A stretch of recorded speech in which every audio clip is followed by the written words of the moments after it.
যখন তিনজন নতুন উপদেষ্টা শপথ নিলেন, তখন আমি বলেছিলাম যে এই শপথ নিয়েছেন ওনার সম্পর্কে আমি কিন্তু একটা কথা বলতে চাই, কিন্তু কালকে যেহেতু সময় কম ছিল এবং আমি এটাও ভেবেছিলাম ওনাকে নিয়ে আলাদা একটা এপিসোড করা যায় কিনা। আমি আসলে ব্যক্তি কাউকে নিয়ে করতে চাই না, আমি ওনার কিছু কর্মকাণ্ড নিয়ে এবং ওনার সঙ্গে অন্যান্য কয়েকজন ব্যক্তির কিছু প্রাসঙ্গিক কর্মকাণ্ড নিয়ে কথা বলতে চাই। মাহমুদ আলম সাহেব শপথ নিলেন। শপথ নেওয়ার পর প্রথমে উনি যে কাজটা করেছেন সেটা হলো উনি শপথ ভঙ্গ করেছেন। এবং আমার বিবেচনা পৃথিবীতে আরেকজন ক্যাবিনেটের মেম্বার দেখা যাবে না, আমি উপদেষ্টাকে মন্ত্রী পদমর্যাদায় ধরি, পৃথিবীতে আরেকজন মন্ত্রী পাওয়া যাবে না যে নাকি শপথ গ্রহণ করার পর এত দ্রুত শপথ ভঙ্গ করেছেন। আপনি দ্বিতীয়টা দেখাতে পারবেন না যেটা মাহমুদ আলম সাহেব করেছেন। কিভাবে সেটা আমি বলি। উনি প্রথম যে কাজটা করেছেন, উনি শপথ নেওয়ার সময় কি কি বলেছেন বলেন তো? আপনাদের কি খেয়াল আছে? যারা শপথটা তো টেলিভিশনে ধারাবাহিক দেখানো হয়েছে এবং উনি সেখানে কি উচ্চারণ করেছেন শপথের মধ্যে ছিল যে কথাগুলো আমি আপনাদের আরেকবার পড়ে শোনাই, আপনি একটু মন দিয়ে শুনেন। শপথের ভাষ্যগুলি এরকম ছিল: আমি সশ্রদ্ধ চিত্তে শপথ করিতেছি যে আমি আইন অনুযায়ী অন্তর্বর্তীকালীন সরকারের উপদেষ্টা পদের কর্তব্য বিশ্বস্ততার সহিত পালন করিব। আমি বাংলাদেশের প্রতি অকৃত্রিম বিশ্বাস ও আনুগত্য পোষণ করিব। আমি সংবিধানের রক্ষণ, সমর্থন ও নিরাপত্তা বিধান করিব এবং আমি ভীতি বা অনুগ্রহ, অনুরাগ বা বিরাগের বশবর্তী হইয়া সকলের প্রতি না হইয়া সকলের প্রতি আইন অনুযায়ী যথাবিহিত আচরণ করিব। একটা বাক্য মাঝখান থেকে আমি পড়ে শোনাই, সেটা কি বলেছে? আমি সংবিধানের রক্ষণ, সমর্থন ও নিরাপত্তা বিধান করিবে। উনি নিজে সংবিধানটাকে রক্ষণ করবে, মানে রক্ষণাবেক্ষণ করবে, সমুন্নত রাখবেন, এই সংবিধানের প্রত্যেকটা শব্দকে উনি সমর্থন করবে এবং এই নিরাপত্তা বিধান করবে। উনি কি সংবিধানকে রক্ষণ করেছেন? উনি কি সংবিধানকে সমর্থন করেছেন? উনি প্রথম যে কাজটা করেছেন ওখান থেকে, ওখানে শপথ নেওয়ার পরে, সেটা হলো দরবার হলে বঙ্গবন্ধুর যে ছবিটা আছে ছবিটাকে নামিয়েছেন এবং বঙ্গবন্ধুর ছবি ওখানে থাকবে। এটা কিন্তু আমাদের সংবিধানের একটা পার্ট, মাথায় রাখবেন। এটা কিন্তু সংবিধান বলে, এটা কিন্তু কারো আইন না। অনেকে বলে এটা শেখ হাসিনা আইন, নো, এটা সংবিধানে, আমাদের সংবিধানের প্রথম ভাগে যে প্রজাতন্ত্র যে অংশটা আছে সেখানে 4 ক, সেখানে কি বলা হয়েছে আপনাদের দেখেন, আপনি দেখাচ্ছি, আমি পড়েও শোনাই। জাতির পিতা বঙ্গবন্ধু শেখ মুজিবুর রহমানের প্রতিকৃতি, রাষ্ট্রপতি, প্রধানমন্ত্রী, স্পিকার ও প্রধান বিচারপতির কার্যালয় এবং সকল সরকারি ও আধা সরকারি অফিস, স্বায়ত্তশাসিত প্রতিষ্ঠান, সংবিধিবদ্ধ সরকারি কর্তৃপক্ষের প্রধান ও শাখা কার্যালয়, সরকারি ও বেসরকারি শিক্ষা প্রতিষ্ঠান, বিদেশে অবস্থিত বাংলাদেশের দূতাবাস ও মিশন সমূহে সংরক্ষণ ও প্রদর্শন করতে হবে, প্রদর্শনও করতে হবে।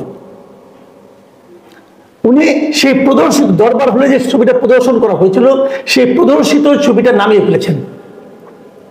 অথচ যখন উনি শপথ নেন তখন কিন্তু ওনার মাথার উপর সেই ছবিটা ছিল। দেখুন আপনার সেই ছবি, স্থিরচিত্র আমরা আপনাদের দেখাচ্ছি, মাথার উপর সেই ছবিটা ছিল।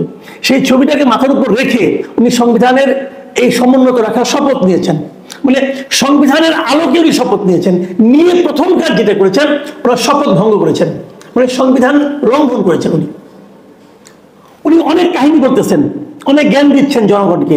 উনি তো মোটামুটি সক্রেটিস টাইপের একজন জ্ঞানী লোক বলে সবাই প্রচার করে। আমাদের চিফ উপদেষ্টা বলছেন উনি নাকি মাস্টার মাইন্ড। এই মাস্টার মাইন্ড শোনার পর ওনার মধ্যে ভাব আরো বাইরে গেছে। আমি জানি না কি হয়েছে ওনার, বাট আমার মনে হয় যে ওনার মধ্যে কিছু পাগলামি বেড়ে গেছে। এগুলি বাহাদুরি নয়। আপনাকে মনে রাখতে হবে, আপনি এখন একটা মন্ত্রী হয়ে গেছেন। আপনার যোগ্যতা থাক বা না থাক, আপনাকে কেউ জ্ঞানী বলুক কি মূর্খ বলুক, কিচ্ছু আসে যায় না। আপনি মন্ত্রী, আপনি যে কাজটা করবেন সেটা কিন্তু আপনার মন্ত্রণালয় সহ পুরো দেশের সরকারি অফিসগুলো অনুসরণ করবে। আপনাদের কয়েকজনের কারণে, আপনারা কয়েকজন বলছেন আপনারা বঙ্গবন্ধুকে মানেন না, এটা না মানার অর্থই হচ্ছে আপনি সংবিধান মানেন না।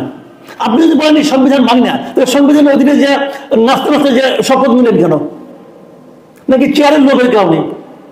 আপনি তো মন্ত্রী হন না, আপনাকে মন্ত্রী নিয়োগ করা হয়েছে। কে নিয়োগ করেছে? প্রেসিডেন্ট নিয়োগ করেছে। এবং সেখানে ঘোষণা তো আপনি শুনেছেন কালকে, বলতেছে যে প্রেসিডেন্ট আপনাদেরকে উপদেষ্টা নিয়োগ করেছে, আপনারা কিন্তু ওনার উপদেষ্টা।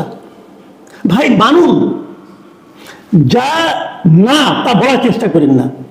আপনি তো সেটা না, কেন বলার চেষ্টা করেন? এবং কেবল তাই না, আপনি করেছেন, পাশাপাশি আপনার যারা মানে সহযোগী আছে যারা, তারা কালকে দেখলাম যে অলরেডি কালকে ঘটনার পরে আজকে দেখলাম যে 3টা মন্ত্রণালয় থেকে ছবিগুলো নামিয়ে ফেলা হয়েছে। কে কে? সজীব ভুইয়া যিনি আছেন, এখন উনি নতুন দায়িত্ব পেয়েছেন স্থানীয় সরকার মন্ত্রণালয়ে, উনি এখানে যেই ছবি নামিয়েছেন। আবার নতুন কালকে যে একজন আপনার উপদেষ্টা হয়েছেন শেখ বশিরউদ্দিন, উনি ওনার দায়িত্বে 2টো মন্ত্রণালয়, উনি 2টো মন্ত্রণালয়ে ঢোকার আগে ছবি আগে নামাই নিয়েছেন। উনি জানাইছেন, উনি বুঝাইছেন ওনার জাতটা কি। বলা বলি হচ্ছিল উনি নাকি জামাতের লোক, আর কি জামাতের খুব ঘনিষ্ঠ লোক। সেটা সত্য মিথ্যা জানি না, তবে উনি প্রথম কাজ যেটা, যে সংবিধানের আলোকে ওনারা শপথ নিয়েছেন, যে সংবিধানের অধীনে, যে সংবিধানকে সমুন্নত এবং সমর্থন করার জন্য ওনারা শপথ করেছেন, প্রথম দিন উনি সেই শপথটা ভঙ্গ করেছেন। এই হলো আমাদের শেখ বশিরউদ্দিন, আমাদের বিশাল মন্ত্রী একজন। তো এভাবে আমরা কি করব? আরেকটা ঘটনা বলেন, যে ঘটনা বলে আমি আলোচনা শেষ করব। আচ্ছা, বিএনপির যুগ্ম মহাসচিব রিজভী আহমেদ, ওনাকে আমি মোটামুটি একজন জ্ঞানী এবং ধীরস্থির লোক বলে জানতাম। উনি করলেনটা কি?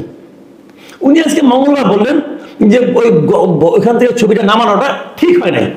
ভালো কথা বললেন, বলে নিয়ে ওইখান থেকে উনি আরো কথা বললেন যে আমরা বঙ্গবন্ধুর কখনোই বঙ্গবন্ধুর ছবি নামাই নাই, শেখ মুজিবুর ছবি নামাই নাই। ওটা প্রথম নামাইছিল মোস্তাক, পরে আবার জিয়াউর রহমান যখন দায়িত্বে আসছে তখন ওটা উনি উঠাইছেন। এগুলো অনেক বাহাদুরি নিচ্ছেন। তারপরে বলছেন ইতিহাসে যার যেখানে জায়গা তার সেখানে তাকে ততটুকু সম্মান দিতে হবে, এটাও ভালো আছে, আমার কোনো আপত্তি নেই। কিছুক্ষণ পরে অফিসে যে ওরা মনে হলো এটা কি বললাম, উনি আপনার একটা বিবৃতির মাধ্যমে এটা প্রত্যাহার করে নিয়েছেন। উনি কি বলেছেন ওনার কথাটা আমি আপনাকে পড়ে শোনাই। উনি বলেছেন যে আমি মনে করেছিলাম বঙ্গভবনের দরবার কক্ষে যেখানে সব রাষ্ট্রপতির ছবি থাকে সেখান থেকে শেখ মুজিবের ছবি নামানো হয়েছে। মূলত ছবিটি সরানো হয়েছিল বঙ্গভবনের অন্য একটি অফিস রুম থেকে। মানে উনি বলছেন যে এটা অন্য অফিস রুম থেকে সরাসরি দরবার হল থেকে সরানো হয়নি। ওনার এই বক্তব্য ঠিক না। আপনি মাহফুজুল আলমের বক্তব্য স্ট্যাটাসে পড়েন না, আজকে সমস্ত পত্রপত্রিকা পড়েন, সবাই তো বলেছে ছবিটা সরানো হয়েছে দরবার হল থেকেই। তারপরে উনি আরেকটা কথা বলছেন যে শেখ হাসিনার ফ্যাসিবাদী শাসনে শেখ মুজিবের ছবি রাখার বাধ্যতামূলক আইন করা হয়েছে। ফ্যাসিবাদের আইনের কোনো কার্যকারিতা থাকতে পারে না। ঠিক আছে, ফ্যাসিবাদী আইনের কোনো কার্যকারিতা থাকতে পারে না, কিন্তু এটা তো আইন না, এটা তো পার্ট অফ কনস্টিটিউশন। আপনি বলতে পারেন সংবিধানে ঢুকানো ঠিক হয় নাই। হ্যাঁ, ঢুকানো ঠিক হয় নাই, আমিও মানি। তো সংবিধান থেকে বের করে দেন। সংবিধান থেকে যতক্ষণ পর্যন্ত বের করে না দিবেন ততক্ষণ পর্যন্ত আপনাকে মানতে হবে। অথবা আপনি আরেকটা কাজ করতে পারতেন, এই বিপ্লবী সরকার বলেন, গণ অভ্যুত্থানের সরকার বলেন, মাহফুজ আলমদেরকে আমি বলি ভাই আপনি তো জ্ঞানী লোক, এইটুকু কেন বুঝেন না? আপনার করলেন না কেন? আপনার সংবিধানটাকে স্থগিত রাখতেন, ক্ষমতায় এসে সংবিধানটাকে স্থগিত করে দিতেন। বলতেন যে নাকি প্রত্যেকটা সামরিক শাসক করে, তারা কি করে ক্ষমতায় এসে প্রথমে সংবিধানকে স্থগিত করে দেয়, যে সংবিধান অনুযায়ী কিছু আর চলবে না, কারণ সংবিধানে তো সামরিক শাসন নাই, তাই তারা স্থগিত করে দেয়। আপনারা করতেন, ওটা তো করেন নাই, ওই সাহস পান নাই। অথবা সংবিধান বাতিল করে দিতেন, বিপ্লবী সরকার করতেই পারে, কোনো সমস্যা নাই, ওটা তো করেন নাই। ওটা করেন নাই কেন? আমরা ওদের ভয় করেন নাই। আপনারা ভেবেছেন সংবিধান বাতিল করলে আমরা আর আপনাদেরকে সাহায্য করবেন না, এই বুদ্ধি আপনাদেরকে নিশ্চয়ই আমরা দিচ্ছে যে এইভাবে যান, ওভাবে গেছেন, যে হাজার হাজার সেলফ কন্ট্রাডিকশনের মধ্যে ঢুকে যাচ্ছেন, বাহাদুরি দেখাচ্ছেন। ভাবখানা এমন যে রাষ্ট্রের চেয়ে ব্যক্তি বড় হয়ে গেছে। গণপ্রজাতন্ত্রী বাংলাদেশ সরকার, গণপ্রজাতন্ত্রী বাংলাদেশ, এর চেয়ে বোধহয় মাহফুজ আলম বড় হয়ে গেছে। আর আমি বুঝি না এত এত উপদেষ্টা, তাদের কি মেরুদণ্ড এত দুর্বল? তাদের মেরুদণ্ড কি এত দুর্বল যে একজনের হুমকিতে সবাই চুপচাপ হয়ে আছেন? যেখানে বসে শপথ নিলেন সেই কক্ষে যে ছবিটা ছিল, আপনারা চলে আসার পর সেই ছবিটা কি করে নামলো তাকে একবার জিজ্ঞাসা করার সাহস আপনাদের নাই। এই সাহস এবং এই লোভ নিয়ে ক্ষমতায় আসছেন আপনারা। আমি হতাশ, আমি চূড়ান্ত হতাশ। এ কোন সরকারের হাতে আমরা পড়লাম? এ কেমন দুর্বল, একদিকে দুর্বল আরেকদিকে দুর্বিনীত সরকারের হাতে আমরা পড়লাম। লজিক্যালি কাজ করেন, যে কাজটাই করবেন লজিক্যালি করেন। যদি সংবিধান মানতে ইচ্ছা না করে সংবিধানকে স্থগিত করেন, আপনারা গাইডজারি করেন, কোনো সমস্যা নাই, তাহলে এই প্রশ্ন কেউ তুলবে না। সংবিধান রাখবেন, কিছু মানবেন, কিছু মানবেন না, এটা হয় না। এর নাম হিপোক্রেসি। আমরা হিপোক্রেট সরকার দেখতে চাই না।